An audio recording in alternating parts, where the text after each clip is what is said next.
Today is Trinity Sunday. Trinity Sunday is a Sunday that is not associated with any feast, but is a celebration of God, Father, Son, and Spirit.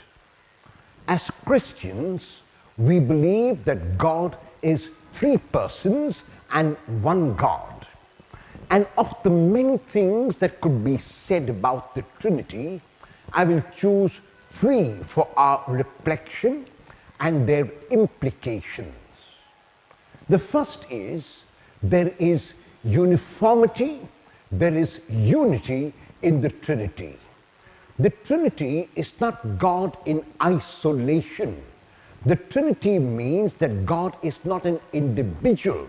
The Trinity means that God is not separate, but God is united, God is community, God is three in one. The second aspect of the Trinity is that there is unity even in diversity. The Father is not the Son is not the Spirit is not the Father, and yet, though they are separate and distinct persons, there is a unity even in this diversity. And the third implication of the Trinity is that of the three persons, God sent the Son, visible, tangible, human in every sense of the word, to make God known. As Christians, we are blessed that we can talk about God, who remains a total mystery because of Jesus. In Jesus, God has been made visible. In Jesus, God has been made tangible. In Jesus, God has been made incarnate and total unconditional love. The love that Jesus showed is a love that is unconditional, a love that does not keep a record of wrongs or rights, a love that is given immeasurably, a love that is given constantly and perseveringly. It is a love that does not hold back, a love that does not expect us to do anything to earn it. It is a love that is given gratuitously. What are the implications of these three aspects of the Trinity for each one of us today? The first is that we are not individuals. We are part of a community, living not only among ourselves, but living even in this beautiful universe. The earth is indeed our home. The earth has been given to us in trust by God, and we have to look after the earth as trustees. Sadly, we have destroyed the earth. Sadly, we have abused the earth. Sadly, we have treated the earth as nothing. And that is why there is so much of suffering in the world today, because of the selfishness of a few.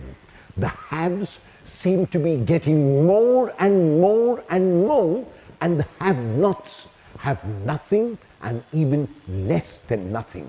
This is not the state of things as God intended. God created the world in order that we as individuals, as human beings, would look after it as if it were our home and would share whatever we have with others. When there is selfishness and self-centeredness, the Trinity cannot exist. When there is a division in community between the haves and the rich on the one hand, and the have-nots and the poor on the other, the Trinity cannot exist. The second aspect of the Trinity is that we do not have to be the same to be united. We can speak different languages, we can dress differently, we can worship God in a variety of ways, and yet there is unity because primarily we are human beings. And as human beings, we are united not only among ourselves, but like the Trinity, with the whole of creation and with the whole of nature.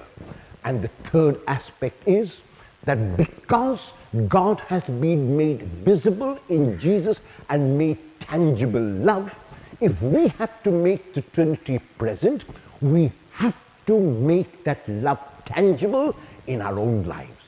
When there is sharing, when there is giving, when there is unconditional love, the Trinity is made visible and present again and again.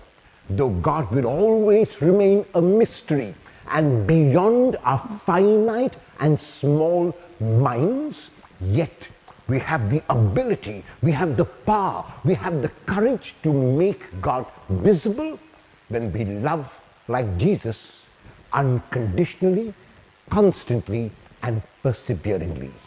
On this feast of the Trinity, 3 persons, one God, let us resolve to make God present despite our differences. Let us be aware that because we are different, we can be united.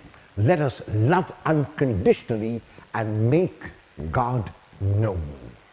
A happy feast of the Trinity to everyone.